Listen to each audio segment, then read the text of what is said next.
What you see is what you get. WFNG Fly nerds. You see it and say it.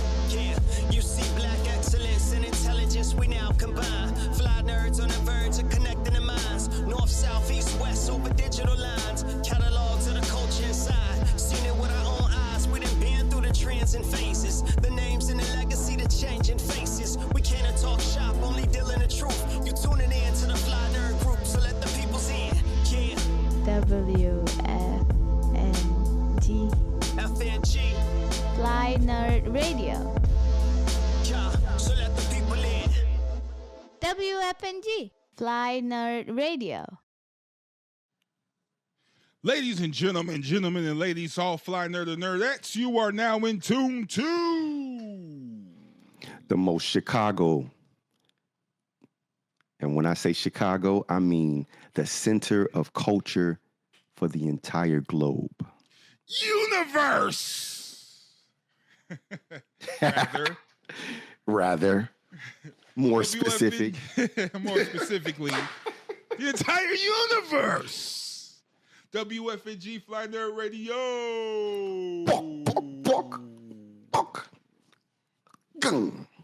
We are your lovely host and tour guides through the Black culture experience. We are the Fly Nerd Group. I'm glad that you're hearing us or viewing us, whatever it is. Subscribe, share, tell your friends that we do this to the end. I am Cosmo Galactus, the final boss. And I am your consultant, the supreme flying tail specialist, Ambi Warhol. You like Cecil. Hey, yeah, exactly. Come on, Mark. Come on, Mark. I'm not here for that, Mark. You trying to save the world, you trying to be a hero. Like what you trying to do? What are we doing here? Hey, Cecil is a whole nother... Cecil is more like DeFontaine than Fury. Oh, absolutely. Absolutely, yeah. Fury have a heart.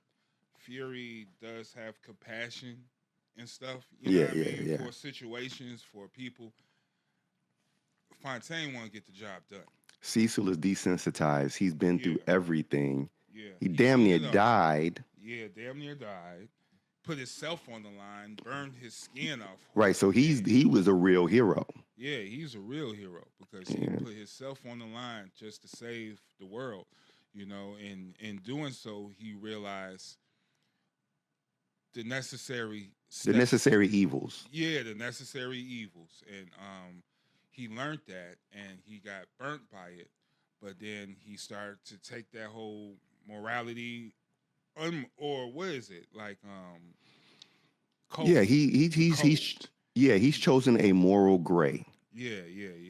It's not that because it's the space of saying, look, I know what's good and I know what I want people to live and I want people to thrive and I want people to be happy and survive. But, or should I say, however, sometimes I got to do the very things that the people do that I'm fighting against to save the people. Exactly. And that's a life lesson, ladies and gentlemen. It is. That's the shit, because we in that space right now. Yeah, we are. And at this time, you know, I'm like Stone Cold Steve Austin. Don't trust anybody. You know what? I mean? What? 1 beer? What? 2 beer? What? 3 beer? You know? Yeah. I'm on that shit, man. Like, I don't know, because everyone perception is off, man, and people misinformed and people's running around with the blinders on, or people just straight up lying. You know what I mean? Yeah, I mean, it's all of that. See, we have to take accountability for the fact, and we'll circle the block because this is all Cecil talk right now. Cecil, for those who don't know, we're speaking about.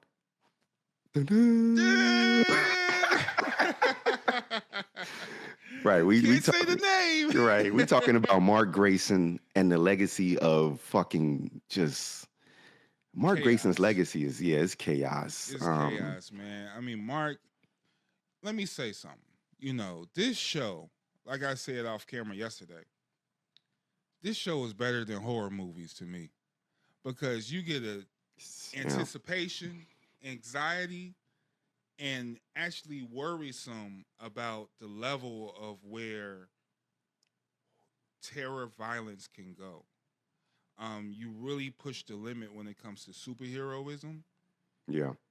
You know, if you have a Superman character, then Superman should be take a beating or give you a beating of a lifetime. Yeah. But his morals is so standard high that you probably won't see that beatdown effect. So when we kick it to Invincible, Yeah. dun-dun, Right. Seriously. this show has no boundaries.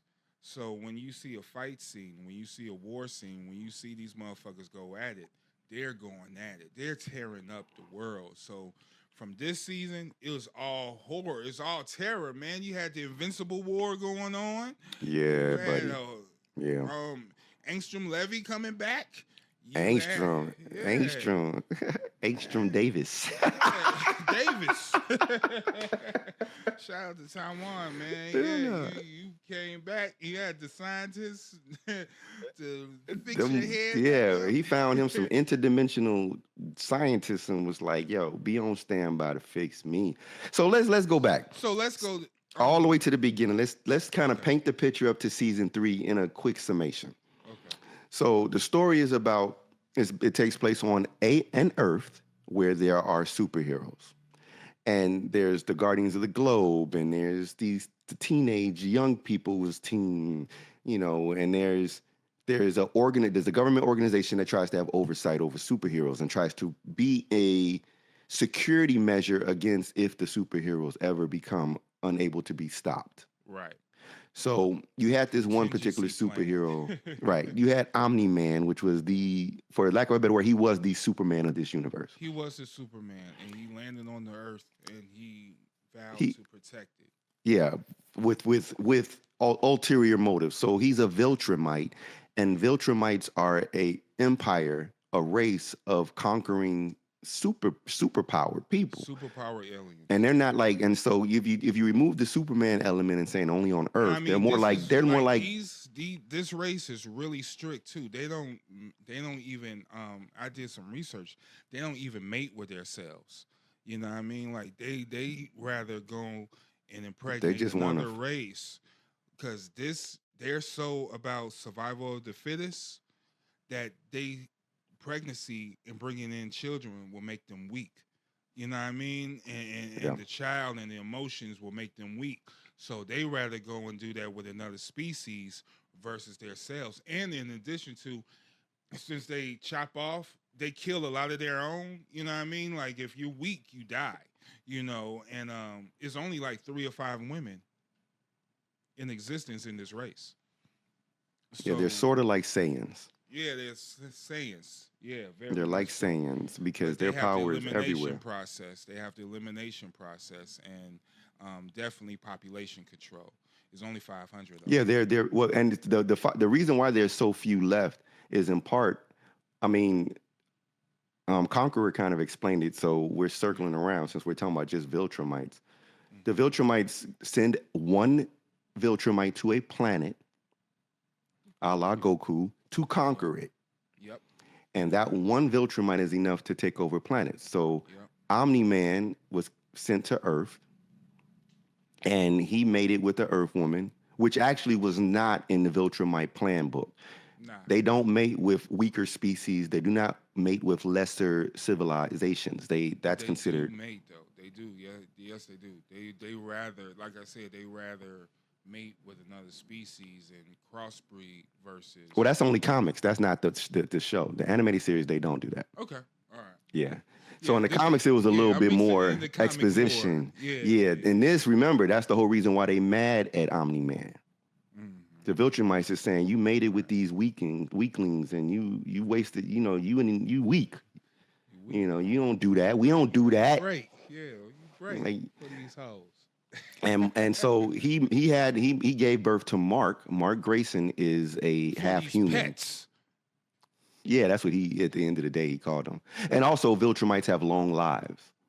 Yeah. And so because they have these long lives, they don't age as fast as anybody, as humans. So They're gonna outlive everything. they're gonna outlive everything and everybody. Right. And I mean, from what it seems like, I have yet to really determine this, but I don't know if they even die of old age. I mean, how long does that take? We don't know. Most of them die from battle. Yeah, I was about And to once say you get Grayson. weak around them, you gone. So Grayson, Mark's is the son. Omni-Man, at that sweeping moment, he turns on the Guardians of the Globe and slaughters them. And he declares that he's about to take over the planet. And he tries did to this bring after Mark. Yeah, because after Mark had his powers, discovered his powers, then it was on. Correct, because he thought he was going to have some support. Right. So Mark is like, no, Dad, this is wrong. And he said, bitch. Biatch, let me show you something. And what I'm now understanding, at least in this animated series, a signature move of Viltrumites is to use you as the weapon to kill the humans. Like straight, like there was the scene where him and his dad was fighting. And remember, he held him in front of the train, and like literally the train is moving, and he's just pushing through all the people and bodies, and they're just ripping apart as they bump into him. Right. And then, full circle, after, long story short, Omni-Man realizes through his son's tears and near-death experience that, maybe I shouldn't be trying to take over this planet because my son, Yeah. So he takes off in a fit of confusion and rage and just emotional overload. Right. He was going to conquer the earth. Mark stood against him, and Mark goes by Invincible as a hero. But you never hear that on the show. But Mark stood against him at his own demise, which is a Mark signature also, to stand against people to the point of death, almost Absolutely. Dying, losing every ounce of energy and body parts and just face battered, like you don't even recognize him. Yeah. Mark will stand, and that's one of Mark's strong points, which he got from the Viltrumites, which is he don't give up. He don't stop. He will let you beat to the point where if he don't have hands, ain't nothing to do. He gonna use the head. He gonna use the head, man. Use whatever you could take, and you're durable enough and resilient enough to pull all this off. You know what I mean? Yes, you'll take an ass beating. You take several ass beatings all day, but at the end of the day, you're still up. You're still up. You're still up, and you're going to come back for more. Yeah. And so through this event of Omni-Man causing that chaos and making everybody turn and realize they don't trust Viltrumites, including Mark, Omni-Man leaves, and Mark is left with the Earth. Right. And everybody in the aftermath, in the wake of Omni-Man turning, means that people don't trust Mark. Mark's trying to prove that he's a good guy and he's really about Mark. the Earth. I mean, you can't trust. I mean, this is the Batman formula. Contingency plans for superpowered beings. That's Cecil. It's not about Mark per se. It's just the word. It's Mark. His attraction. It's his attraction. If he was just cool, you know what I mean? But these villains that he has are very dangerous, man. It could be a small scale villain that end up being the final boss. Yeah. You know what I mean? Like they all got final boss capabilities, and that's what's dangerous about Yeah, there is no such thing as a small time villain. Nah. Even the small time villains at certain points did damage. Yeah. Like everybody can get it. And so so Mark has had, and his attempts to be a superhero, Mark has had run-ins with multiple ass whoopings. It's the first ass whooping that I was like, oh shit, Mark is getting murked. It was Battle Beast. Battle Beast, yeah. Battle Beast. Battle Beast is an alien from unknown sources. No one knows where he came from. No one's ever seen any of his people. Nah. But Battle Beast is basically a walking tiger. Yeah. And he's all about bloodshed. He's all about fighting. He just travels. He's like Lobo. He be looking for who the toughest bastard. Yeah, he just want to fight. Yeah, the toughest one. Point him out. I point and shoot. Worthy. Yeah, you're worthy. All right, we going battle. What's this about? And then I just want to fight. Yeah, I just want to. You look like a worthy opponent. Yeah. Well, what? Wait a minute. I'm just chilling here. Nah. Right. You gonna take over the world? No. Yeah, so Beat your Battle ass, Beast that's showed all. up, murked Mark. Mark got marked by a lot of people, but I think Battle Beast and his dad were the worst beatings Yeah, definitely so. up until now. Up until now. season 3. Yeah. I mean, he's had some other things happen to him. He's had, like you say, Maelstrom and so many randoms, like the knucklehead who was mad about the battle between Omni-Man and that whole Powerplex. I mean, his name is dope, but he's stupid. Yeah, but I mean, like I said, it's so much collateral damage that's going on. Always battling that someone's going to get mad. Like someone said they didn't like the Superman versus Batman trope that was in this season with Powerplex per se. I stuck with it because it makes sense. It make me feel a certain way about Mark. Like, God damn, dude. Like you said, they using him to evacuate. Like, dude, they went to Miami. He was like, hey, watch this. Yeah, buddy. Tore up that whole beach, dude. Like, what the hell? I want you to see this. 3 seconds. But here's what's really crazy. So we're in season 3. Before we even get to the point where this particular Viltrumite shows up, before Conqueror shows up and decimates more, remember, Mark just got done dealing with fight after fight after fight, culminating in Powerplex twice. But really, it was the Battle of the Marks.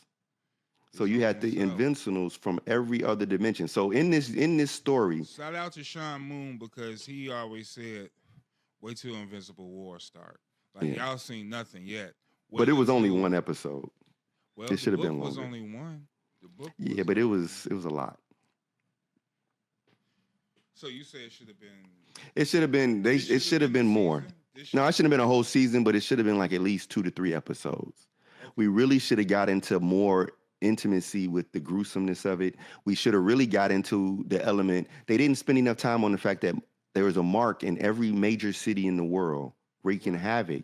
People would have thought it was Mark. And it should have been a lot of that before then Mark comes out and you realize, oh, that's really not him. Yeah. They should have really built up that tension of people thinking it's Mark. Yeah. And who's going to stop Invincible? Right, that's what I wanted to see. And then turn that into Invincible finally saying, nah, this is me. These cats is something else. Right. And then let that be a moment. And then the destruction really, because we know the destruction happened on every city. We know every city is decimated. But we don't really see it. And they kind of forgot about that with the people on the beach. But then again, I'm thinking people are that stupid. You just had the Invincible War. With the city destroyed, let's go to the beach. Hey, man, look, we had the real life shit with that pandemic, right? Everybody was itching to go outside. And soon, niggas started throwing the mask off and shit. They was out. Yeah, niggas was outside. That first summer, like, yo, we outside. What's up? What festival's going on? Hey, some people didn't even stop during the pandemic. Remember the house parties, what they call the super spreading parties? Yeah. They was getting busy. So they be at the beach. Just back to that point, like, willful ignorance. Yeah. Ignorance is bliss, as Cypher said in Matrix. Right. So, you had you had a particular villain that Mark had got into it with who has the ability to travel through time to alternate Earths. This particular villain, I don't know what he wanted with Mark at first. We never found out. Sabotaged his plan. Remember, he was going to take something from all the versions of him. Yeah. His intelligence and going to be the super intelligent guy. But Mark didn't do it. It was the twins. It was the twins that said, "Hey, man, shut up, man. We're going to kill him. Whatever you say, man. This is our chance." But he did. But remember, he came to Mark for help too. He did. And the twins is the ones that fucked it up. Other versions, this is what really it is. Oh, yeah, the other versions were destructive. Other versions of Mark destroyed his world. The one version of Mark on that planet destroyed them. It was many versions. That's why he got all those versions. All those versions destroyed because they was killing their mom and everything. On separate planets, that's what I'm saying. On his planet, that Mark destroyed that world and his family and everything he loved. his family, Then he went to other dimensions. and He seen basically him do the Kang. same- he came and he went to other dimensions and seen Mark either teaming up with Omni-Man or just doing this shit himself. Yeah. And, pretty much he seen Mark as a problem, except this one Mark that's in this particular world that we're talking about now. Who hasn't turned heel. But is he wrong? Is who wrong? Angstrom. Yeah, Angstrom is wrong for one particular reason. I mean, everybody on this show, including Mark, is wrong. They're all wrong. Okay, But he's wrong because, just like Mark, he's taking it upon himself to be the moral compass for everyone else. And he's deciding what should and shouldn't happen. And therefore trying to take control of people. Trying to save yourself, your lineage, and other. You see, It's already gone. So he's in the wrong for it. So think about it like this. So Cosmo on this earth slaps me. So I go to the Cosmo on another earth who never met me, and I go and attack him. So like just randomly Ambrose from another world. If that Cosmo get to a point where he slap you in that world. It don't matter. You did not actually slap this version of me. So I'm attacking you, and you don't even know me, and I'm pulling up on you like you slapped me. Ah, I hate you. But what if you went to other worlds and see me just slap the shit out of the versions of you to a point? That's on them. Them versions got to handle that. That's enough. Them versions got to handle it. Like that's the circle of life. When the lion killed the deer can't go to the other dimensions and kill all lions. It's all a part of the process. Like nah, like you gotta accept. You gotta eat your food. If I wipe this motherfucker off the timeline, then I wouldn't get slapped.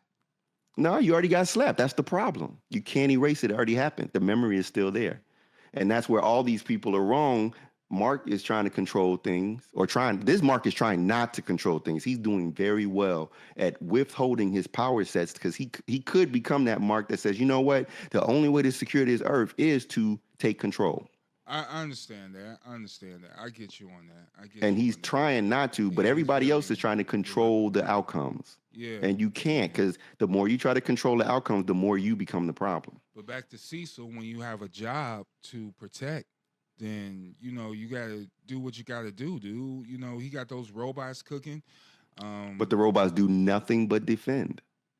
They are never the aggressor. Right. Then that's the difference. Right. That's where Angstrom became an enemy because he's the aggressor now. That's what I'm saying. Once you cross that line and become the aggressor, you're the problem.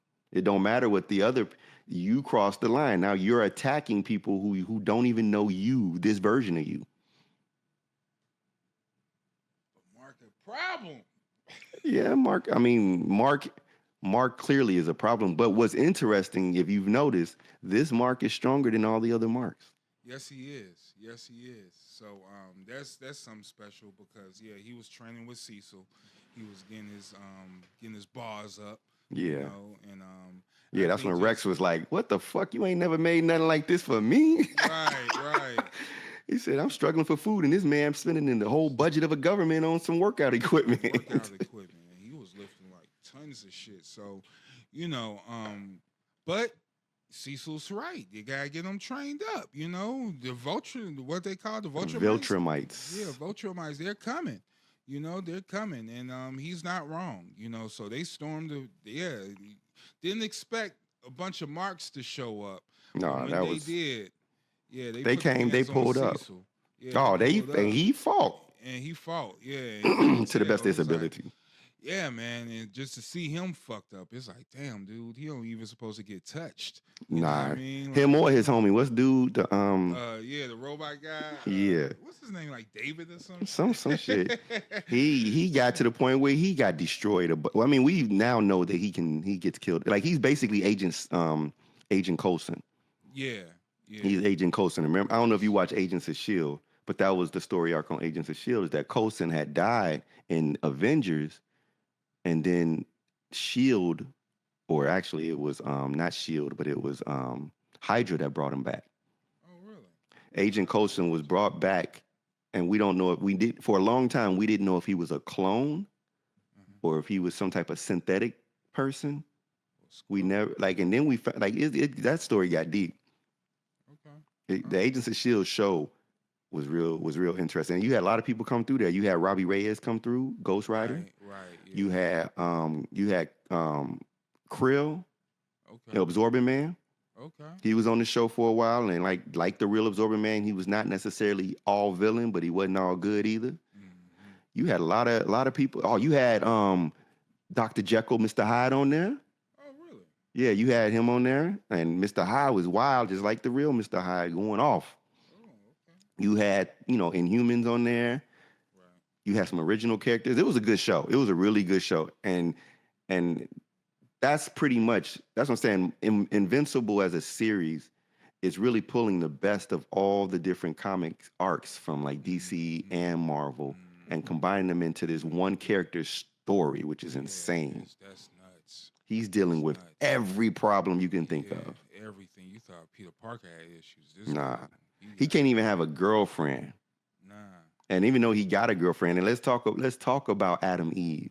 Let's get into it. We should have knew the importance of AdamEve because she's the only character that had that singular spinoff one shot where we got her backstory. Mm-hmm. Yeah. And in season 3, so AdamEve is basically a character whose power or ability is to reconfigure matter into whatever. She's Scarlet Witch. Yeah, pretty much. But not Scarlet a witchy Witch. way. More like she thinks more like a Green Lantern. Yeah. Green Lantern meets Scarlet, and she could make physical walls. She could make physical. She can do anything, as we now know. She could do anything. But she hasn't realized how far she can go. Can't even die. Well, she kind of said it in that episode that they have a lock on her. Back on point. Yeah, she have a mental block on her powers. So which is Jean Grey. But when she go into like when she's on facing death, autopilot, you know what I mean? Instincts kick in. Yeah, it's kind of like the Guyver, you know what I mean? The show will go into an alter conscious or whatever, then the body will take over. Right. The suit will take over. So that's what happens. She could regenerate her. She could heal. She could reformat herself, and she thought she couldn't reconfigure matter. Person once she really gets there, and what we just saw her do, like that blast that she shot, which was the first time she's ever done that. She basically disintegrated parts of this. Like she basically gave him 3rd-degree burns over most of his body. Right, she burned the skin off. Yeah, it was just muscle. Shit off. Yeah. So we talking about AdamEve here, and Mark finally stepped it up and started their relationship, in which he should have, you know what I mean, because you need someone on that level to be with, man. You know to talk to kind of just talk to and understand and relate to. So that I admired that part of the season, was them building their relationship and shit and start to move forward. What they have to do. And AdamEve, she's really, really dope, man. She's a really dope character. She's very, very powerful. And she don't go for the hero okie doke either, man. Nah. She do shit on her own, and she wanna help the world in different ways. And she was even going to school for architecture, so she could learn how to work better with structures and how to build and really, rebuild the city, because they need her. And that's her weakness, because wait till she realized that instead of studying architecture, she should be studying physics. And that's when she became the atom, she was standing there in the center, and the electrons was rotating. Listen. She is now at that point. It ain't about just physical structures. You can make any material, dude was trying to punch her and he couldn't. She densed the oxygen. She made the oxygen dense. I'm dense the oxygen. Now what? And you can't move through that. And he's frustrated. So now she's at that point where she understands her capabilities. She's really stepping out of it. It's not just about physical. Like I say, it's not just about Green Lantern shit. You think I need my legs? Right. She's sitting there flying, telling her, I don't need to walk. I don't need to walk, nigga. I'm good. Yeah. Nah. So again, she's really dope. Now putting this all in perspective, The story is about the fact that the Viltrumites are eventually going to invade She Earth. still got to learn how to put the hands on because the Invincible brother, the Marks, did. She's not a fighter. Molly Wop. She's not a physical fighter. She don't punch. And she uses her power set. So now she's understanding like blast, and she's doing other things. Okay. She's not gonna be that. That's what I'm getting to. You got your brawlers out in space right now building that team to fight against the Viltrumite army who's gonna invade Earth. So you got Alan the alien. Alan the alien is another unique species who through something happened where he got defeated, but that defeat made him now impervious, like super strong. near invincible. Yeah, he's nearly invincible, and he could really take the hands, and he could dish them out as well. I don't know what happened, but yeah, it worked for him. So you got Alan the alien is on a mission to build a team of Viltrumites to fight the Viltrumites. Anti-Viltrumite. Yeah, right. And so it's him. He found Battle Beast. Yeah. He found Omni-Man. And just to understand, these are people who can go toe-to-toe. Alan was so powerful that he had to pretend to be hurt because he could have took out a Viltrumite, but he was trying to find Omni-Man where they was holding Omni-Man. He was trying to get Omni-Man on the team, so it's just like, yo, if I pull this off, Omni-Man will save me, and then they'll bring that bond together, and I'll get this guy to work with me, and then we'll break out of jail for free, and we out of here. You know what I mean? Buddies. Right. So they just happen to be in that Viltrumite prison, and Omni-Man is there. Which Alan he got is there. captured on purpose. Yeah, Alan he got captured on purpose to find Omni-Man, but it just so happens that Battle Beast was in that same prison. Hey, what else? I wonder if Battle Beast could tolerate space. Hey, Alan is. It's just so you understand, like as serious and as dark as this show is, Alan is like this very lighthearted, goofy, innocent. Alan part, come on, and I love how they set it up too, because it be just so heavy and dense when. And then he comes, and now we tune into Alan. Now, hey, like let's go, hey guys. And Alan pulls up like that, like he's going and he's trying to find Omni-Man in this prison because they're about to assassinate or murder Omni-Man, and he's like, let me free some other prisoners because these stupid nobody drones are getting on my nerve. You know, the random prison guards that are not powerful at all. He was like, somebody else need to fight them. I'm busy. Yeah. So he finds Battle Beast locked up in this special room, and he opened it up. He's like, hey, anybody in there want to fight some Viltrumites? Who dares to me? Right. More. And they're walking around this prison looking for Omni-Man, and he's telling like, yo, there's 2 Viltrumites in here. They're going to be able to fight you. And he's like, dude, I ain't found one yet, but I found you. So why don't you just fight me? And he's like, hey, friend, like, I don't want to fight you. Like, no. And then that one, he got a single Cyclops eye, and he'd be like going back and forth looking like, no, I'm not trying to fight you, friend. Like, calm down. He's like, give me 5 more minutes. And then he grabbed him and he put him up against the wall, and he's still sitting there like, hold on, I'm hearing something. So Alan is like this very calm, lighthearted, hilarious character that's always upbeat, always smiling. In the middle of a fight, he's not gonna get hurt. He's Seth Rogen. That's tough to the. The voice actors are great on this show. Yeah, man. Just Conquest. So that's his name. Yeah. Jeffrey Dean. Conqueror is his name. Conqueror. Yeah. Jeffrey Dean Morgan. Fucking Negan. He killed it with the monologue. He went to town, dude. He went to town. He was talking so much, I wanted to punch his ass. Like, G. Man. Look, when he was sitting there, and after he put Mark on his ass, and Mark was laying there done. His ear? Yeah. No, not that part. The part where he grabbed him. He's like, "Hey, buddy." He started rubbing his head. He's like, "Hey, don't give up. You were almost there. Yeah. You still have a chance, bro. You might be able to beat me. Come on, get up." He was antagonizing and trolling to a very, because that part when he started whispering in his ear, about the people, like, nope. Lonely. I'm very lonely. Viltrumites are scared of me. Yeah. And they send me on these missions, and every time I succeed, they get more scared of me. But he was like, I'm a victim of my own success, but I like it. Yeah, but I like it. And more hands. And he told him, he said, I like you. Yeah. I like hurting you. I like hurting you. When he first got there, he told him, he said, I want you to cut loose because he said there's no feeling like your fist draped in blood. Man, dude, just so much.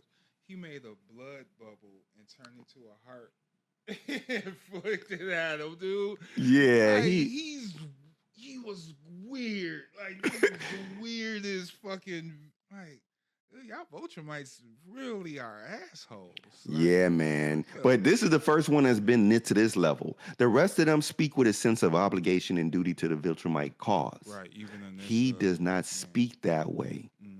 He speaks strictly from the perspective, I like hurting people. Yes. I'm not here to forward the Viltrumite cause. No. I'm here because I like hurting people. He probably wasn't even signed to do that shit if you think about it. You never know, right? Yeah, he rolled up on his own. I think because the way he pulled up. Yeah, because he pulled up right after the Mark shit. Like, okay. And you know he was watching. So why you pull up on him after he just got through going through all that shit? You already know. Now I'm about to put you through the real test, nigga. Okay, let's see.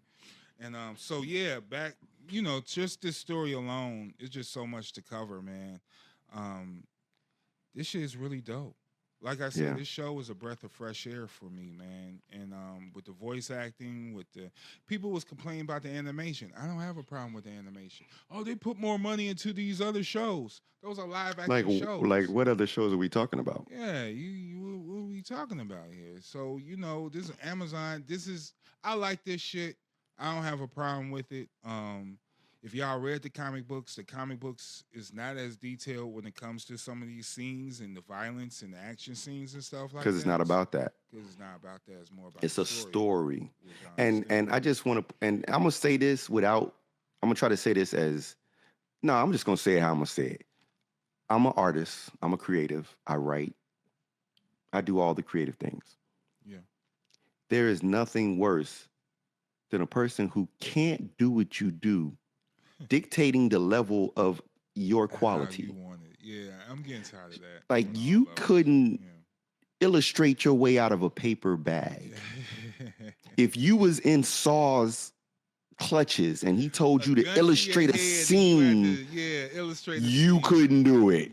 But you want to critique the level of illustration in an animated show that is one of the greatest animated shows in history. Right. And I'm going to be 100 with you. This show is not that different from The Last Airbender. Really? In terms of visuals. Okay.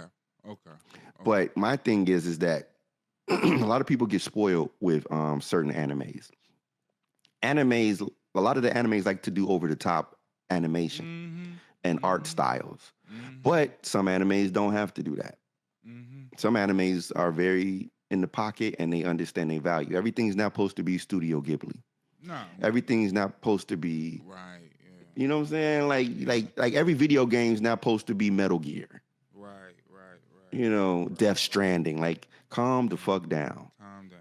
So when you get these critics who want to sit here and watch Captain America Brave New World and that CGI wasn't as good as it's like, you're not even old enough to remember when we was watching fucking puppets. Yeah, that I was about to say, man, like very puppets and strings. Yeah, we was watching claymation special effects. Claymations and models, little model figures. You know what I'm saying? And you want to complain about CGI not being good enough.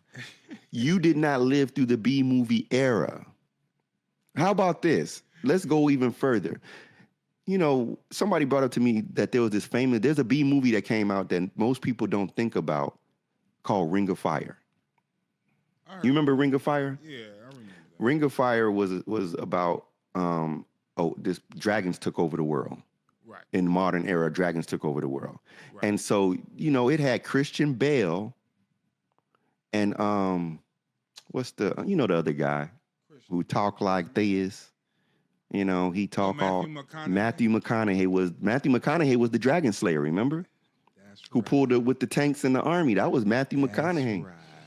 So these are B movies that didn't really have a lot going on. And we watched them because of story.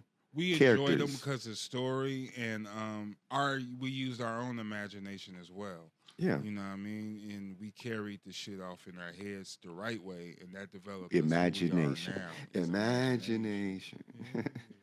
You know what I'm saying? And, hey, the classics, Alien, Jaws. These are movies where, for the most part, the animatronics failed. Shit, When they did their Titans. when they did the screen test, these things didn't work on camera, so they hid them and didn't show them. You worried about what you see when you should be Alfred Hitchcock in this shit and be focused on what you don't see. That's where the real magic in these stories are. And that's where it's at. You building off story and imagination, and you taking it to that place where you need to go internally. So that's where I feel from this shit. Because, yeah, I know all these tropes where it's coming from. You can't complain. Like, you never don't understand the concept of this creation. Like you said before, it's a melting pot of all the comic book tropes. Everything. You know what I mean? Over and over. Batman over and over again. But this is a refreshed version of it. And I enjoy Invincible, and I enjoy the story. I enjoy the animation and everything. So it's a treat for me, man. This Fly Nerd certified to the fullest for me, man. Yeah, this is the height. This is the height of great storytelling and great presentation. And we need to be careful when we overly criticize the good shit, and then when we get nothing but bullshit afterwards, because that's what happens. You'll be sorry. We went through this before. Y'all complained about everything. I mean, let's be honest. They complained about everything to the point where they started to dumb down everything. Yeah, and then when everything get dumbed down, there's nothing original in Hollywood. Nothing is good in Hollywood. This is the original good in Hollywood, and you're shitting on it all the time. Everything that has come out original and good, you shit on because you need something to complain about, you cantankerous fucks. Yeah.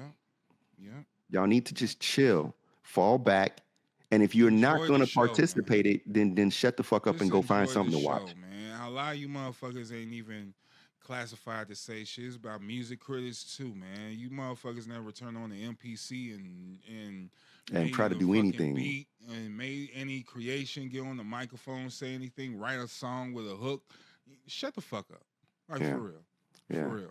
Being overly all critical. You motherfuckers, you reviewers, y'all drop the damn spoiler reviews on the episode like the shit dropped in midnight. Here we go, 8 in the at 12:01. Yeah, 12:01. Y'all dropping all these reviews. They man, dropping shut the it. fuck up, man. They're dropping it at 12:01. And the criticisms are really not about people trying to give honest point of views. They're not trying to share their experience of the product. No, what they're doing is they're trying to be first for attention. Yeah. They're trying to validate their existence by the association with a certain opinion that really they don't even hold. Because the truth is, if you go into anything, any product, and this goes into everything. Like if you go into, you say, I'm a Kendrick fan, and then you listen to a Drake song. If you went into it biased, you didn't really get a chance to hear it. If you're a Drake fan and you went to Kendrick and you didn't like it, you didn't give it a chance because you already came in with a bias. You got to listen to things with an open and honest ear. You got to watch things with an open and honest eye. But you have to listen. Sit on it. You got to. You got to marinate. You got to really think about it. You got to have your perspective on it. I just don't want no review reaction and it's cool. Because then you sit about it and you think about it, then you talk about it again. Then you want to recant your shit. Yeah, you want to recant your shit, and that shit look goofy because you was trying to be first. And stop doing that shit. Try to be original. Try to be you. Put some integrity in it. Put some integrity in it. Throw some integrity on it.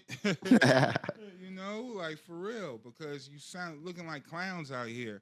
And everyone got something to say and shit. And it's not even like, fuck, dude. Like it's dry as hell. And it's just cookie cutter at this point, man. I'm just tired of everyone's opinion at certain times. Man. The dumb are mostly intrigued by the I thought drum. you never shut up. I love that title. I thought you never shut up.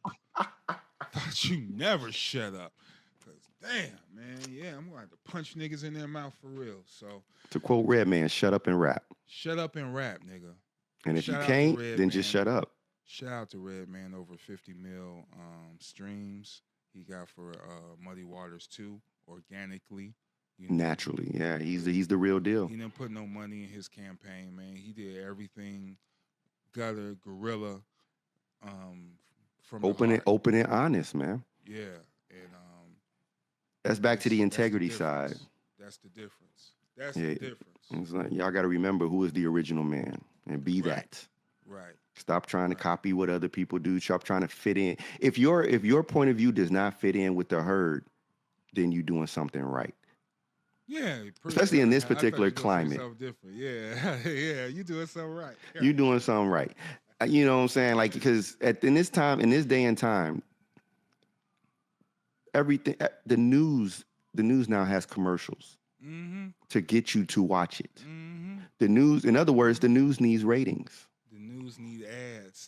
The news needs money.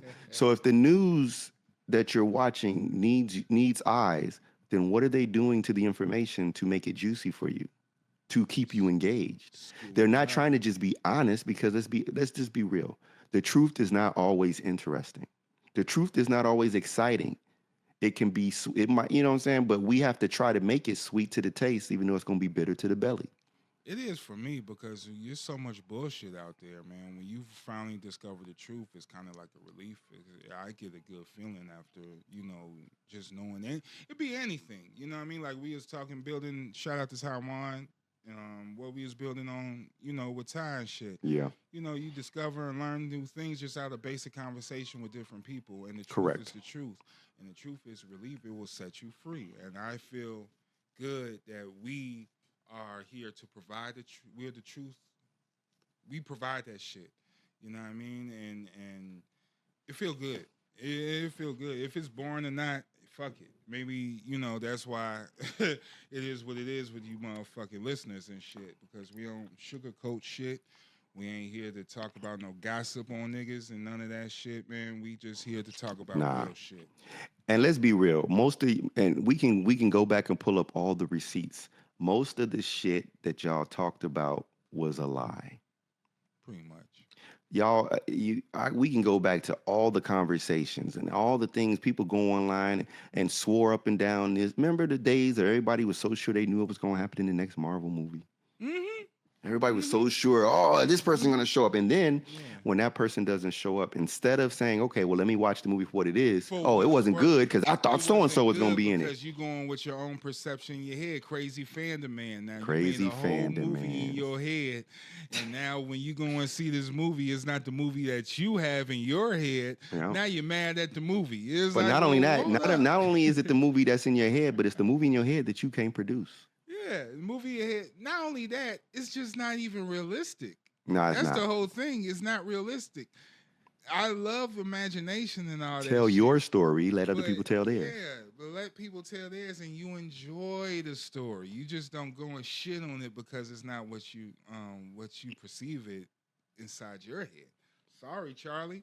That doesn't make the movie whack. Nah. See, I'm a fan of telling people don't enjoy it. Just don't watch it and just shut the fuck up. Go watch what you enjoy and talk about that. Let's try that.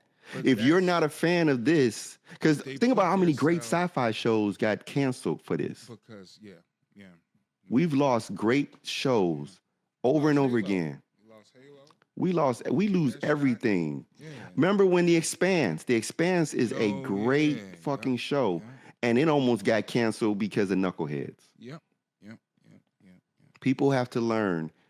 You don't. That's why they do movie reshoots and all this shit, because they do the little screeners and people say hey and they.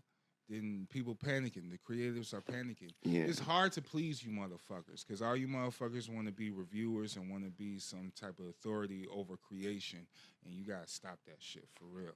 So, True art can entertain, but art should also be responsible for making people feel uncomfortable and questioning their thought process. Ooh, what is going on with him? Oh, is that laser beak on him? On his shoulder? Yeah, so Transformers, right? Now, I have my quips about the artwork. I have my own personal. Oh, yeah, you did. I remember that. Yep. But I love this story. So this is Transformers 18, right? Yeah. It continues with this battle that's going on Earth, where pretty much Devastator and Bruticus is boxing. Why are they RKOing boxing? Because they are, all right, like I said before, the Combaticons is rolling with Starscream. Makes sense. Okay. Constructicons are rolling with Soundwave. Makes sense. These are two factions of Decepticons that's disliking each other because there's no leadership. Okay. So these niggas trying to battle for leadership. And that's why all this stuff is happening, because Bruticus show up and Soundwave like, well, I got Devastator. And now he show up and they just boxing. They RKOing each other off. And that's some real shit, because Bruticus lives up to his name, and Devastator also lives up to his name. Those were always the two toughest. And they're fighting for the toughest combiner now. So now it just turned to some personal shit. Like, nah, I'm the toughest combiner. Right. And now they boxing and shit, and they RKOing each other off skyscrapers. They doing wrestling moves on each other. They're fucking the world up. So now Prime and the Autobots, they trying to get the humans to safety. It's out of Prime hands. He's like, they don't have no combiner yet, right? Yep. It's like, ain't nothing I could do about this. Just get these people to safety. And he's stressing. Prime's stressing like a motherfucker. But I think he's stressing because there's something coming. There's something coming. And he got a part of that motherfucker on his body. And that's why Prime been having these little violent attacks and shit, because this motherfucker is coming back. So now. Oh, yeah, you told, yeah. Yeah, because I told you Megatron. He got a part of. Yeah, he got. So Prime has Megatron arm with the cannon arm on his arm. Yeah. He had that shit, and now Prime been having these outbreaks of violence with the arm, like excessive violence and shit. And they like, Prime, you okay? He's like, man, I be blacking out. You know Maybe. I'm blacking out. So, he's trying to understand what's going on with him, because it's a dark side. He get this dark side. And I told you, Megatron has that control, psyche control, like Unicron had. Over his arm. Over his arm, over him. And whoever, like Starscream, if I'm transformed to a gun and you the shooter, now I got connections. They connected. Now we got a connection. Okay. I got a connection with you. So, all this is happening. So Starscream and Soundwave, they boxing. Pop, pop, pop, pop, pop. They finally start boxing and shit. They fucking each other up, and they just ribbing each other. They talking their shit too. All of a sudden, calm voice. Starscream, Soundwave, stop it. They turn over. It's fucking Megatron. So Megatron, he landed on the Earth first. He got fucked up. He got caught by the humans, and they experimented on his ass. They tore his ass apart. They tore him apart. He lost his arm in battle with Prime, and that's how Prime got his arm. But so he's armless. He had no sight. So Laserbeak, Soundwave sent Laserbeak to find Megatron. He actually found him, and then he used his eye circuits to plug into Laserbeak and said, "Yo, you're my eyes now. Take me to the Decepticons." And Laserbeak led the way. So that's hard. So he finally show up all fucked up. Laserbeak, he like, he revitalized Ravage and shit, who he was trying to repair the whole season and shit. He revitalized Ravage, like, I'm back, man. I'm back, man. What's up? He's like, we got a lot of work to do. A lot of work to do. And Prime looking at this shit like, fuck. All right, Autobots, retreat. We gotta go. This is a bit much for.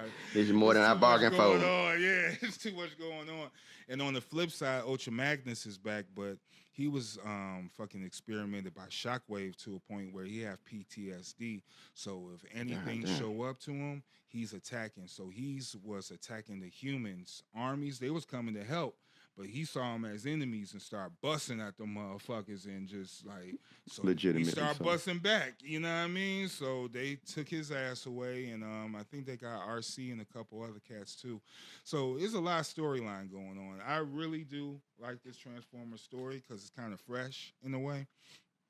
And and it's kind of where we're going with the current Transformers storylines in the movies. Yeah.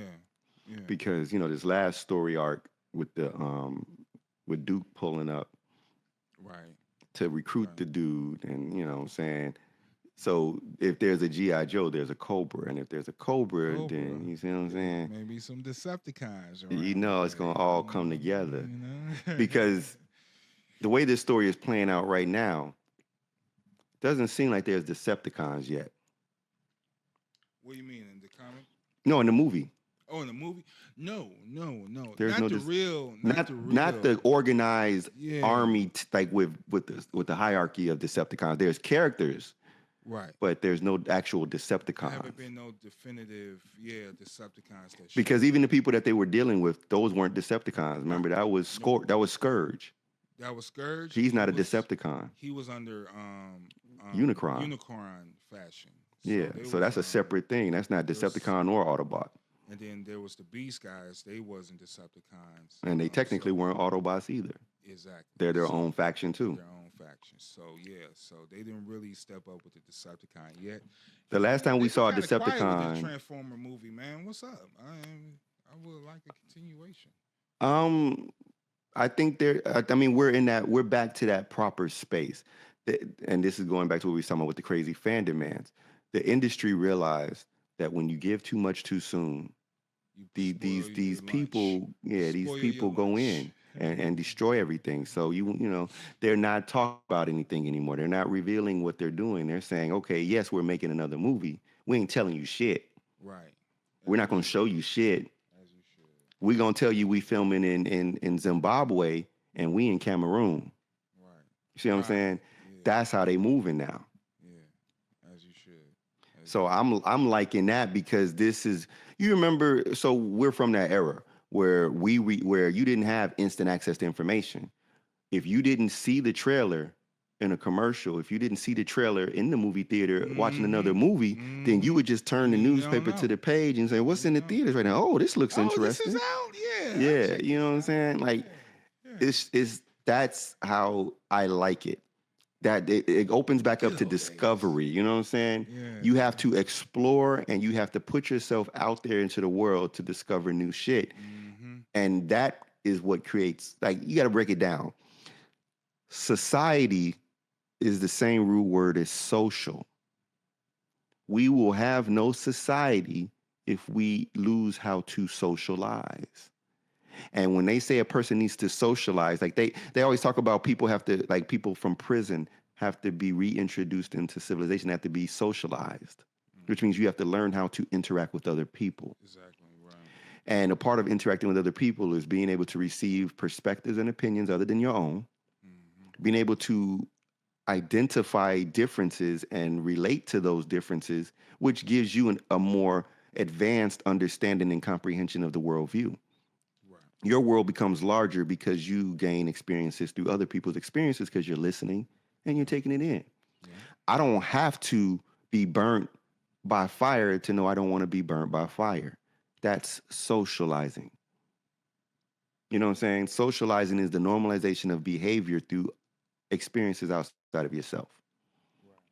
So these worlds that they're putting, you get to go and discover this. We're giving you this Transformers comic because this is something that you can go out there and read and get into and enjoy, because there's so much. We spend so much time worried about Trump and about Israel and about Ukraine. What about us? You know what I'm saying? We spend every day worried about all that negativity. And it's negativity that, yes, it's bad. But what about these fucking humans that are being destroyed by Decepticons battling for power? You know what I'm saying? What about these humans that was on the beach when fucking Conqueror pushes Mark through them? You know what I'm saying? Like, there's other shit to worry about. Like, let's worry about some other shit. And I'm saying that jokingly, but at the same time, I hope the message is got. Yeah. You know what I'm saying? Absolutely. Diversify your bonds, fucker. Diversify your bonds, nigga. So, moving forward, we could talk about law and order, injustice, blind justice. Yes. Yes. I agree. Yeah, there's a lot to talk about in that space too. That show, so we will let's save we're on episode going on 5, right? Yeah. And I believe that there's probably will be about 8 episodes. Yeah. So you want to just save it for? We can dabble in it, but yeah, this is a very we're right in the middle of it. And we're talking about Daredevil Born Again. Yeah, there's a lot. That show is fucking violent too. This show is very depressing. This is one of the darkest. All right, so let's just give some history on Daredevil. It was originally on the Netflix series when Netflix was really popping and making film productions, and had to deal with Marvel for these street level villains. Yeah, so heroes and street villains. level heroes and villains, and they created this series. One of my favorite Marvel series or related series ever, because it really dealt with Matt Murdock and his dark side. And the world of Daredevil was very Hell's Kitchen, all of that was very was brought to life. Yeah, you know, and you feel it. You feel it, and yeah, very dark tone, very dark. And they didn't shy away from the violence to a point. It created his own style in cinematography where this motherfucker will fight till he's tired. I said this on the show. Yeah, that is great. Like it's one of the few. It's so raw. Then and it's uncut scenes, so it's like it's not camera.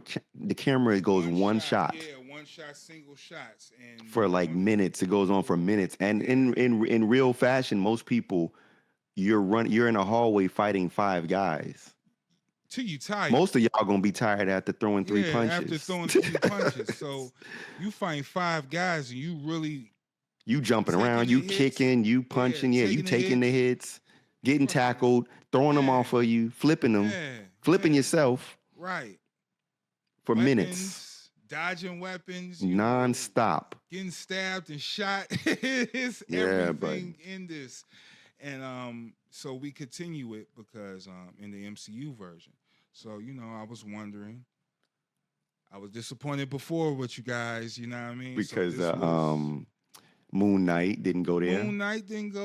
Now, what was Werewolf by Night was pretty decent. Yeah. And they had a few other adult things, but really what tipped it over for me was the Deadpool and Wolverine last year, which I say I was really excited for because I wanted to see what was they going to present in regards of adult violence. And some of these characters are adult. Wolverine, but I saw it starting with Hawkeye and Echo. Okay, so Hawkeye and Echo. Hawkeye went there. Yeah. Hawkeye went there. Fisk was in those. A lot of you dumbasses saying, "Oh, why wasn't Fisk in jail in this?" Fisk been out of jail, dumbass. Yeah, that was a long ass time. That's years ago. That was years ago. You haven't watched Hawkeye or you haven't watched Echo, right? And you haven't got even the backstory, the new updated backstory of Fisk. Yeah, what's been going on with him? Yeah, what's been going on? So. Yeah, stop that shit, dumbasses. Yeah. So yeah, he was in these series, and these series was street. They had the moments. Yeah, had the moments, the violence and everything, and the story was pretty. Pretty gritty. Pretty gritty. Gritty. Exactly, gritty.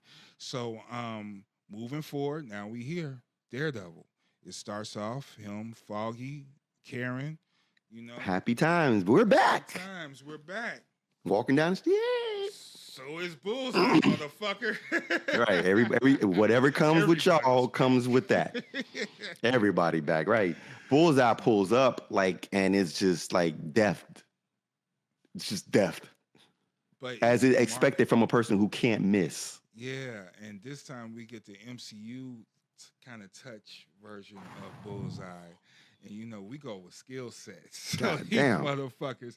When he got to fly with the paper clip. Yeah, that was just the beginning. I was like, that's it.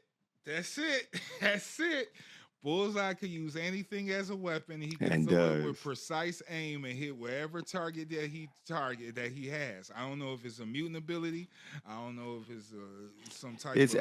It's absolutely it's not a mutant ability. It's actually a form of my understanding is a form of autism. It's like he's literally able to calculate and predict trajectory. It's so, and I shouldn't say just that whole spectrum of how that works. There's so many realms where your brain functions differently. Yeah. Where you predict things, and I don't know. It's like Steph Curry shooting threes all day. It's the same thing. Yeah. You know what I mean? Yeah, it's a different type of brain thought distance process. and time, if you know distance and time and calculate that. And some people can see that. Yeah, with variables of wind and all of that stuff. Like, remember Rain Man? Mm-hmm, yep. Rain Man, a bunch of toothpicks drop, and he can literally count how many instantly. Yeah, they are. And so we calculate like that. The brain is powerful, people. So yeah. It is pretty dope to even bring that up because that's some impressive shit. So nevertheless, Bullseye is in there, and these a lot of people don't appreciate shit, man. Like the way they were shooting this in this Daredevil, I really enjoyed some of the cinematography in here.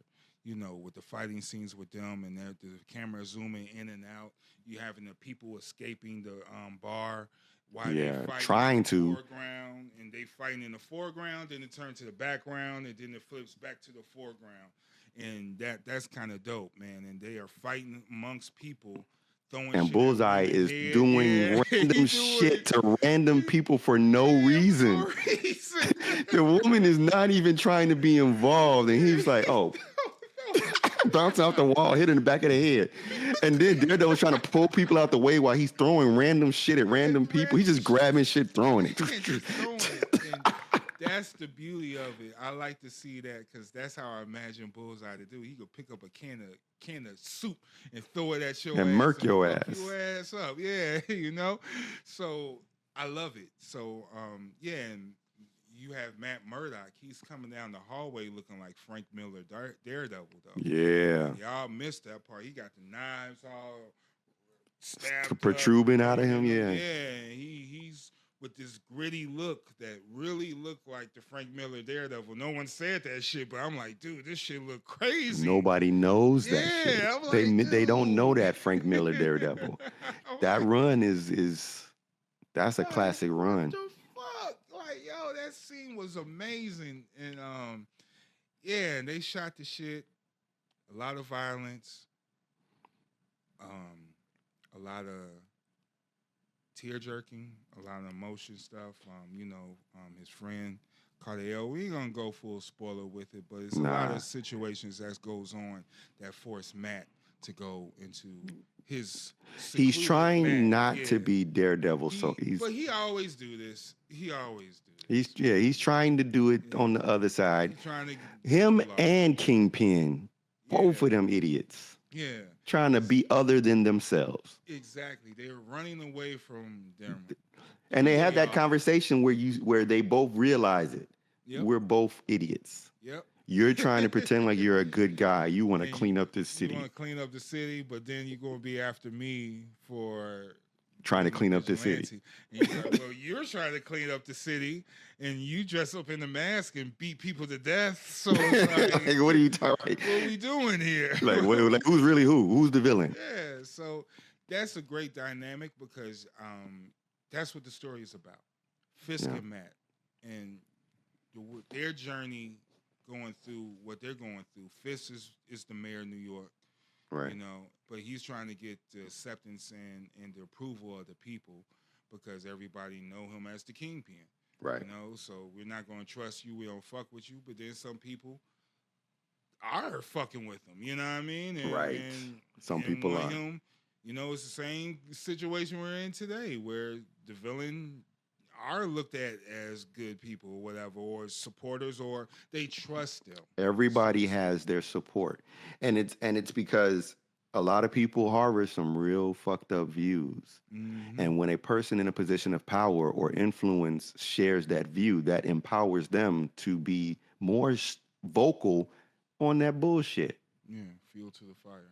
Yeah. So basically, that's that right now. So it's coming into power. Fisk is learning the ropes of this political thing that he's in, and his team is funny because he got this one lady who's strictly by the book, but then he got this younger guy on who's like a fan almost. Yeah, he's a stand for him, but he's still pulling in this other aspect of doing what you want, so to speak. Right. And Like giving he's him, telling him you're Kingpin, bro. you're Be Kingpin. So be Kingpin, and that's seeping in because the way he got that police commissioner back up the squad. Oh, that was so gangster shit. That was so real. And it was like very few words. Yeah, it just show you, just doing some gangster shit that make you change your mind. Like we Like, oh, you don't support me? I got you. Yeah. Or I'm gonna fuck you. I don't think so. I know where your family at. Yeah. I like this sandwich from this particular shop. You might know it. It's down the street from I think where your family lives, right? Bada boom, bada bing. All right. Dude was just like that. Huh? All right, man. I'll stay. I'll stick around. I'll play by your for now, Kingpin. Like you, and that's the thing that's fucked up. You know, so if you know he's Kingpin, why are you pushing his buttons until he becomes Kingpin in your face? You pushed him. Fuck you. I know you're not a good guy. You're the Kingpin. Yeah. They kept on it. You're a Kingpin. All right, I'll be Kingpin, nigga. Yeah, here's my Kingpin. How you feel now? But they kind of like think like, you know. But they thought he was a bitch. Yeah, you a bitch now. That doesn't, just because I changed my ways doesn't mean I have lost the ability to do what I'm supposed to do when like have to be done. Like violence is not a characteristic. Testicular fortitude, right? You thought, like my nigga. like you know, you got to understand the concept of intent. Yeah. I don't intend to hurt you, but if you make me hurt you, however, you know what I mean? Like if I'm shaking your hand. And then you do some bullshit to me and I start squeezing your hand, that's just a warning. You know what I'm saying? It's a gentlemanly warning. Mm-hmm. Stop. Mm-hmm. Just stop. Mm-hmm. You know, that's all you do. You shake the hand, put that hand on the shoulder. Yeah, you even had to check his wife. Like, hey, don't. Well, he said something slick like, "Don't let me not distrust you." Like it's don't make me distrust you. Yeah. It was and then she knew what the fuck that meant. Yeah, she knew. But also now she's plotting. I gotta remove this nigga from the equation. She's falling in love with She fell in love with him because of the power. Now she's falling in love with the power itself. Exactly. And now, so she's a road to Queenpin. And he took himself out the equation of that certain power and went to other type of sources. A different level, a different form of power. Yeah.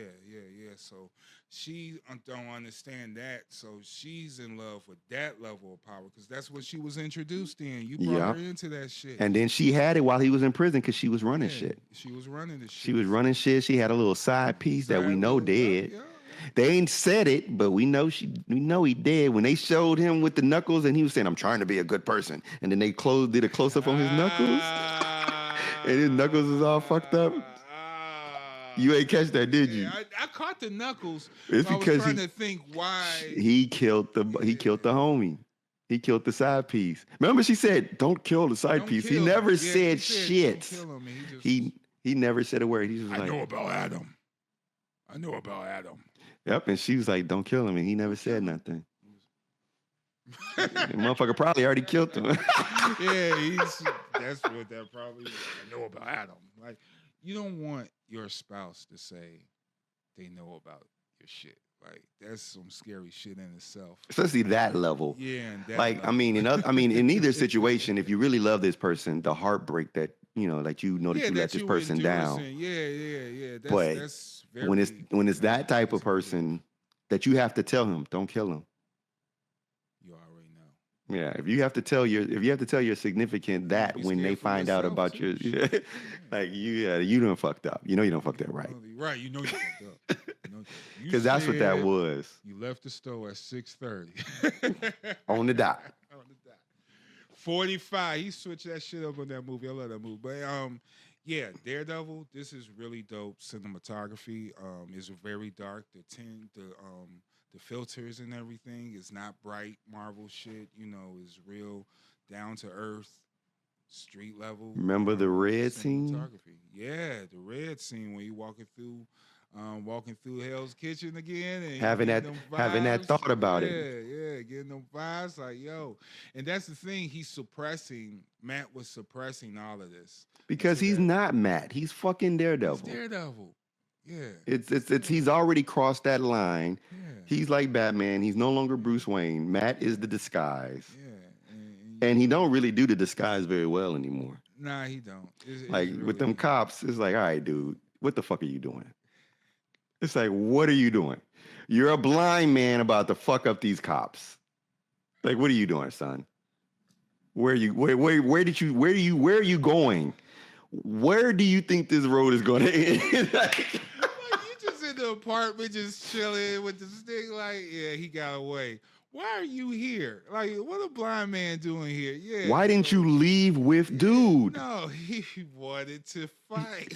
And that's what I'm saying. Like, he wanted to face them. to You fight. fucking daredevil. Just let it go. Let it go. And he let loose on the motherfuckers, and he He realized then. fucked that dude up. And then when he saw him in the bathroom afterwards, He was like, you know how you could lose, you know how you avoid getting a black eye? Gotta have them hands. And dude, the way he said it was so fucking ignorant, dude. I'm like, you know how you avoid having a black eye? You gotta have faster hands. I'm like, dude. Hey, the worst part is because he know he can't say shit. He can't say shit. You can't admit you're at the witness house. Because what was you doing at the witness house if you didn't know the witness? Yeah. You can't admit you was at the witness house and ran into a blind lawyer who fucked you up. You can't admit none of this shit. So he just sitting there like this. He's sitting there steaming, couldn't say shit. So what you gonna do? Attack me? What, you gonna fight me? That's what I'm saying. When he ran into him in the bathroom, dude was a half mile away from him in the bathroom, was like standing there like, so you're blind. It's like, and then Matt had to play it. I'm sorry, is someone there? Yeah.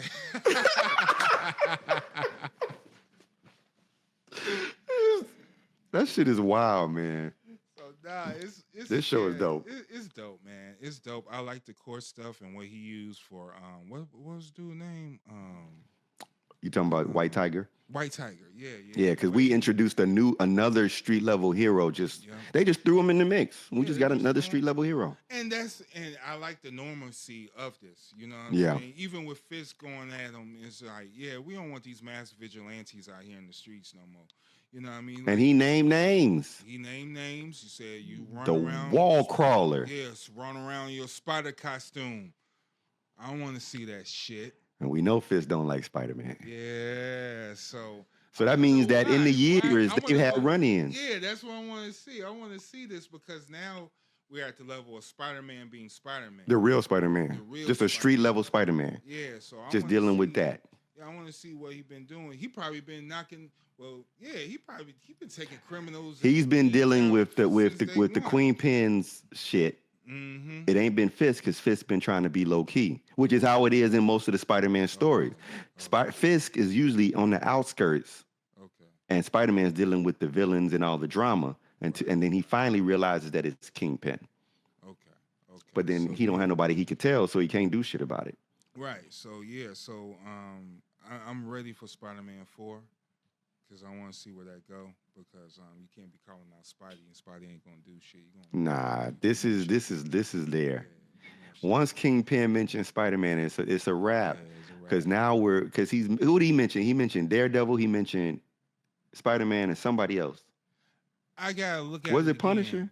Maybe. I can't remember. Maybe, but Punisher's not a masked vigilante. So, no, he's just a vigilante. Yeah, he's just a vigilante. But he's talking about masked motherfuckers in particular. So maybe White Tiger. White Tiger, Daredevil, Spider-Man is all we know. White Tiger, I love what he did with the court with and how he flipped it because he had the witness, but the witness folded. Yeah, witness already. Yeah, he was like, "Nah, these niggas gonna get me." Yeah, they're gonna kill me, man. I'm good. I can't do it. Yeah, so I don't blame him. I don't blame him because that's New York cops, man, and that's what everyone was tripping on. Like, Matt, we going against the NYPD, man. You crazy? Yes. I am kind of crazy. I'm blind, man. I don't see this shit. Like, I don't see no cops. Yeah, I don't see no cops. I don't see blue. Yeah, so I'm good. So nah, that was dope. And then the it's how- climax of that last episode, you know it's coming. Because we've already seen the cops with the various With the tattoos tattoos. on the wrist, on the one had it on the neck. Yeah. They basically have they're people who are worshiping Punisher. Yeah. And this is taken right out of what happened in real life. Because remember, there was a particular point in time in real life where there were some ultra violent cops doing things like acting like Punisher. Mm-hmm. Yeah. And as a result, they wanted to change the logo in the comics for a while. Right. Right. Because these extremists in the force were, supporting Punisher like methods when it came to their perps.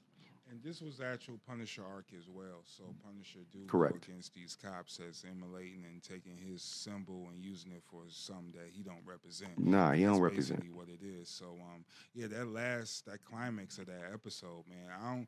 I don't think that's the actual. No, that's not. Punisher. This is a cop doing something in the name of trying to be like. Mm-hmm. And what's going to happen as a result is running this whole gang of. Yeah, they're out there doing that in the name, and that's going to bring the real one out to shut that bitch down. Because Daredevil can't do that. Daredevil can't he can't face a whole host of gunmen. Nah. That's not him. That's Daredevil. I mean, that's Punisher. So Frank can strategize how to go through a building of fucking armed villains and murk the whole building. Daredevil can't take out a whole host of fully armed motherfuckers. Right. So, yeah, man. So it's definitely setting up for some dope shit moving forward with Daredevil. Once it's complete, we're going to do a full review. But right now, it's Fly Nerd certified. It kicks off, to me, where it left off. And with the same intensity. It's actually better than the last series. And what I mean by that, this is not just dragging. And like that other series had dragging. It was like Dragon Ball Z. Episodes, yeah, and a lot of fillers and a lot of dragging. A lot of exposition. But it was just, we watched it differently because we binge watch it. So yeah, you can't binge watch this. Yeah, you can't binge watch this. So they're doing this as an episodic serial, exactly. And they're treating it that way as opposed to a narrative, which is what the other show was. Right. The narration was different. Like this show has to jump in, give you your high points, your intro, your mid, conclusion. Yep. And so each episode has a climax at the end of the episode, which fucks you up. I mean, every episode. Every episode is violent and action oriented, and some shit pop off. And it's pretty impressive that they're able to weave it in so well and not make it look forced. It's very well done. Yeah, well done writing, well done. And when you get the cast that worked on this project before, and everyone, I mean, just like directors, writers, cinematographers, you know, the people that put this stuff together in the first place, then it should be clockwork. You know what I mean? It should be clockwork when everyone knows how everyone is, and we could put this project together. It's just we got a little more fancier things, or maybe less fancier things. I don't know, but. It all works. It all works to me, and I fuck with it. So, a lot of you people don't know what good is if it slaps you in your face. So, y'all just need to shut the fuck up. Watch the shit, because like you said, I don't want them to cancel this. I want them. They said they're working on season. They've already greenlit season 2, and I'm 100% sure. Hey, listen, Captain America: Brave New World is now reached the top 100 action films. Yeah. It's not doing the crazy numbers, but every Marvel movie is not supposed to do the crazy numbers. But it made its money back. It's made its money back, and it has proven that it is a watchable and decent film. And that was in spite of the people that didn't like it. I watched it again, and I'm not mad at it. No, it was an entertaining movie. The action was good. Yeah, for what it's worth. And it was gritty, too. The fights in this was gritty. The grittiness, and like I said, I really like Isaiah Bradley in there and his character and how he was doing the shit, and that kind of tipped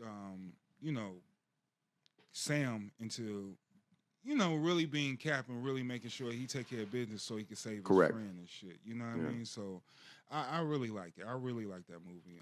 And it's dope, man. And it sets up everything for everything moving forward. Where we going at now. I'm not excited for this Doctor Doom shit because I'm hearing too much shit, and I'm just Don't pay attention because wanna that's see the not. movie. I Yeah. just want to see the movie, So I just want to see the movie. So, but next she'll be Thunderbolts. We'll see how that go, and then we'll move on from there. But check out Daredevil. Check out Invincible. Daredevil's on Disney. I just saw Novacaine. Okay, we'll talk about that. Novacaine came out this past weekend on this past Friday. Okay. Novacaine is a story about a guy who has a condition where he can't feel pain. So he was born this way. He can't feel anything ultimately. Like he has no nerves, so he has to be very careful with everything. He never tried solid food as a child and growing up because his parents and everybody was afraid that he might bite his tongue off and wouldn't know it and die. That's crazy. And he told a story of when they found out that he had this condition because he said that they were out somewhere as a kid and he stepped on a nail. And he said his mom almost passed out when she looked down and saw that his shoe was filling up with blood. And she was like, "What the fuck is wrong with you?" And they found out he stepped on a nail but didn't feel it. So as a result, he was living in a safe space. Like the way his house was set up, like the corners on the doors, the corners on all the tables, he put tennis balls on them. Okay. He had pins and he would put like these rubber tips on them. Anything that was sharp or that could hurt him, he protected himself from so that he would not, because he did. And then he learned how to, all these injuries, how to fix himself. Mm-hmm. He was a very protective person, very lame, very normal, closed in, kind of simple dude. Mm-hmm. And he worked at a bank, fell in love with a girl. Girl Introvert. Kidnapped. Introvert type guy. Introvert. But the girl gets kidnapped, and so then he, in a fit of I love her, he decides to go after the people who kidnapped her. The aggressors. Yeah, they were basically bank robbers. Okay. And then, in the midst of this bank robbery gone wrong because the police showed up faster than they thought, they needed a hostage to get out. Uh-huh. So they get out. And this dude, remember, he can't feel anything.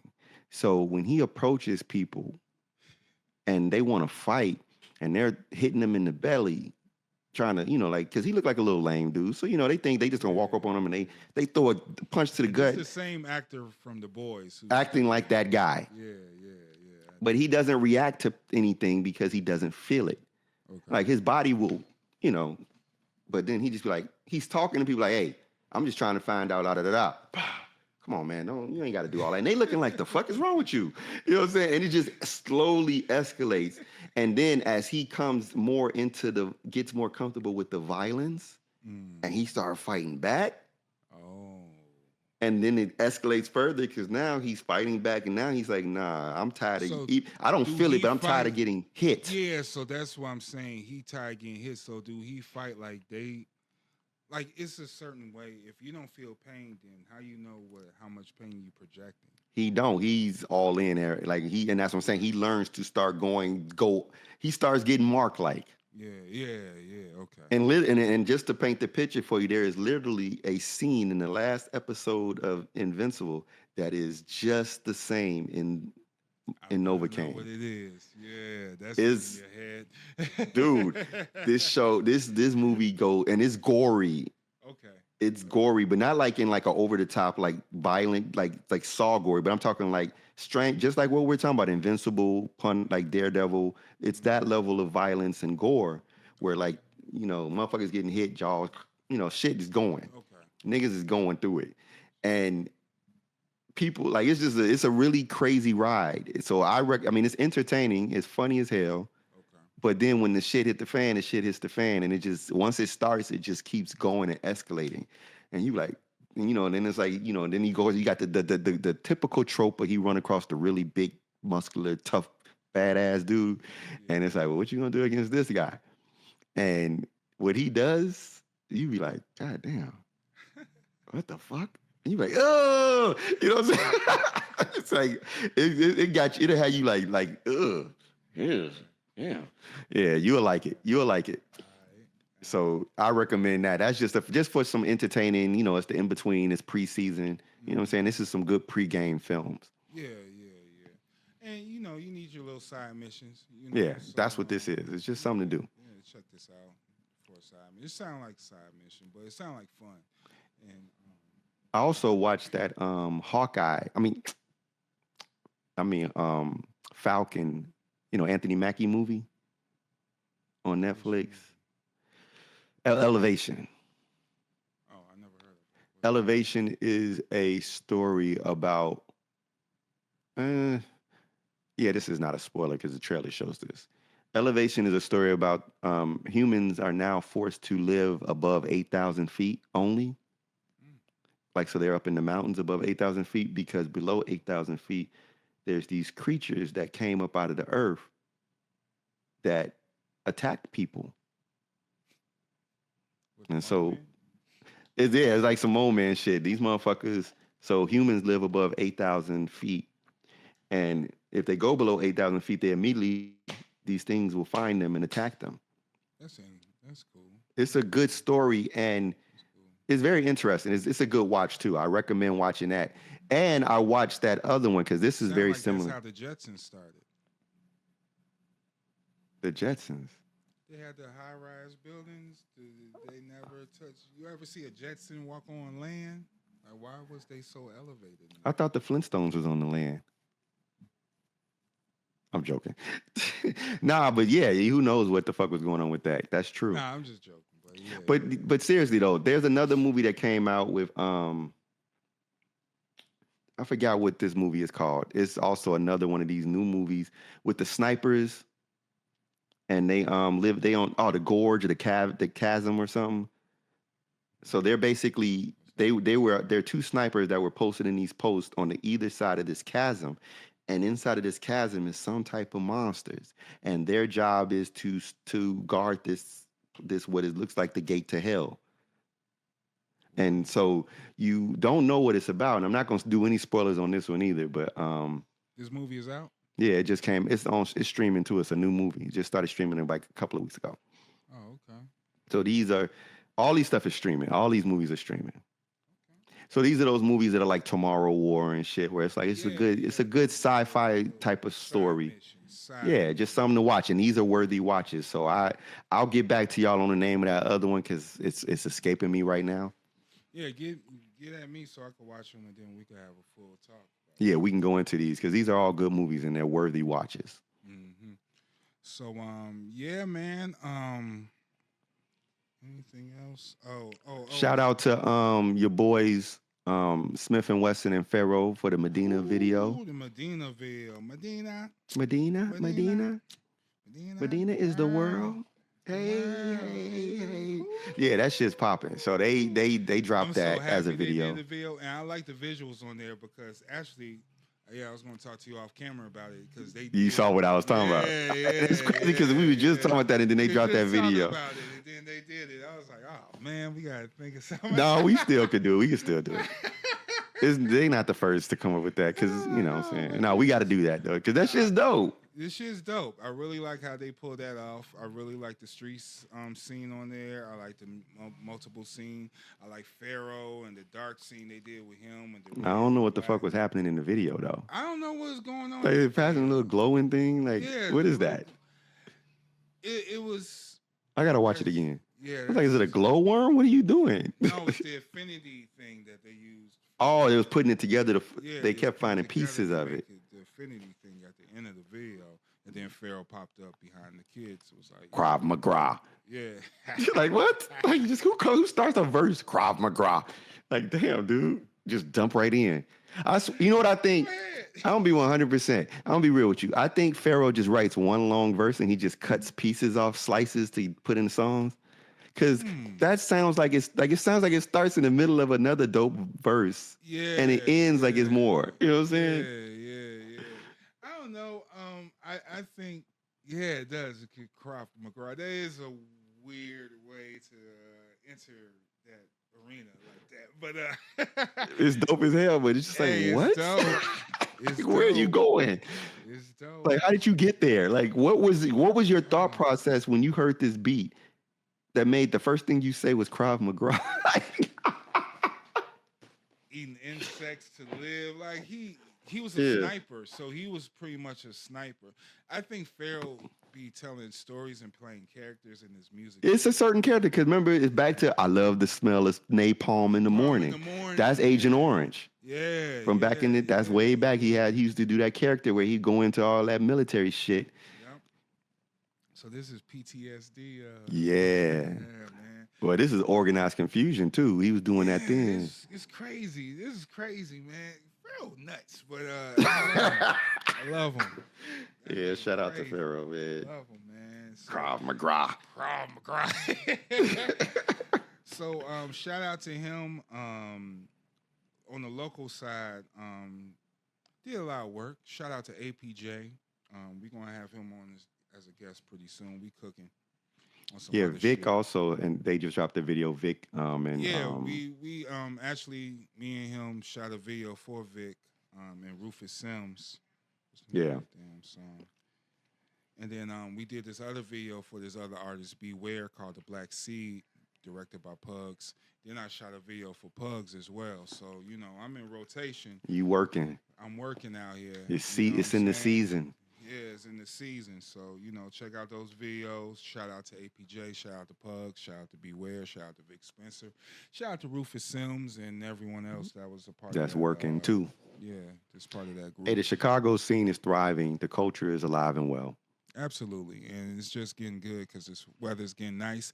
That doesn't mean you go outside and shoot each other and shit. There's a lot of wild ass shootings at O'Hare and on the bus stops and buses and all that shit.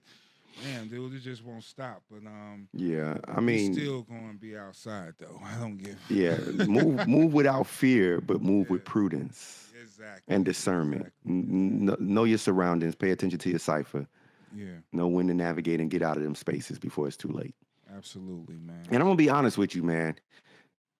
It's better to he who fights and runs away lives to fight another day. Absolutely. If it escalates and these niggas trying to, want to go there, why? Nah, man. You out there trying to have a good time and have fun, so stick to your mission. That's it. If you out there to fight, that's another conversation and you get what you deserve. Stick to the mission. Stick to the mission. To come back home safe. That's the mission. Come back home intact. Come back home with a little bit more than what you left with. That's the real key, you know what I'm saying? Yeah. And shout out to Maxie who don't go home. That motherfucker said, I haven't been home. Nah, I ain't gonna put his business out there, but yeah, he go out to a lot of events. He was out last night. He is the man about town. He was out in New York for a few days. He just be out being busy, man. So yeah, he living his life. Max, WHBK, CTA, Ride the Rails. And yeah, man, shout out to everybody, man. Shout out to everybody. Shout out to the crew. Shout out to Fly Nerd Group. Yep. Shout out to Southside Radio. Yep. Shout out to Dwayne Powell. Yep. Shout out to everybody. Shout out to K Fly. Shout out to, what up, K Fly? What up, Kelly? What's good? Good? Shout out to shout out to Chicago. Shout out to Go Ill. Shout out to the Mo Man. Shout out to the Mo Man. Shout out to the Mo Man. I'll never say that. Oh my goodness, we'll say that. That's how I am. I get you. You'll hear more of that story soon, but not on this platform at least. Yeah, we'll be talking soon. That's some other shit. That's another conversation. Yeah, man. So yeah, we're cooking. I'm glad that everything is back together again as far as like what we're doing business wise and getting things grooving for the next for this year. So correct. See more of us. And we got a lot of shit in store coming up soon. So see us outside in these streets too. I keep saying outside because we're going to be outside. You guys got to come outside too. So that's how it is. Yeah, that's a prerequisite. Yeah. Any last words before we tune off? Nah. Stay hydrated. Shout out to everybody that's going through Ramadan right now. Mm-hmm. You know what I'm saying? Getting your fast on. You know what I'm saying? Living the good life. Yeah, that's about it. I mean, man, pay attention to what's going on in the world, but do not let the things that are going on in the world dictate your world. Basically. That's the way I would say it. Basically. So, I ain't got shit to say, man. I said what I had to say. Let's just get up out of here. All right. Call it a rapidy rap. Any wrestling shit? Yeah, some shit popping off, but we can say that for next time. We'll save it for next time because there's a lot of things going on. I do want to talk about that. Yeah, some shit going on with my homie from the block, CM. CM Punk. Yeah, shit boy. popping off with him, man. Yeah. And Shout knew it was out coming. to him, though. Yeah.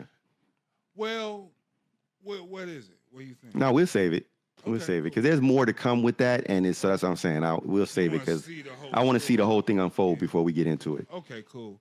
So yeah, that's WrestleMania. WrestleMania coming up next month. So yeah, we'll probably see. It's time to spark that They're shit. gonna be in Chicago next month too. So we might do. Yeah, we see if I can get do a some little pop-up. holler at somebody and get up in there. Yeah, for sure. Yeah, now you got to connect. Back in Chicago. Yes. Yeah. All right, man. All right. Let's get up out of here, man. All right. We are the Fly Nerd Group. Thank you for tuning in to WFNG Fly Nerd Radio. Peace. I am Cosmo Galactus. Amby Warhol. And we are out. Have a good one. Peace. Peace. What you see is what you get. WFNG. Fly nerds. You see it and say it. Yeah, you see black excellence and intelligence we now combine. Fly nerds on the verge of connecting the minds. North, south, east, west over digital lines. Catalogs of the culture inside. Seen it with our own eyes. We done been through the trends and phases. The names and the legacy, the changing faces. We can't talk shop, only dealing the truth. You tuning in to the Fly Nerd Group, so let the people's in. Yeah. WFNG. FNG. Fly Nerd Radio. Yeah, so let the people in. WFNG. Fly Nerd Radio.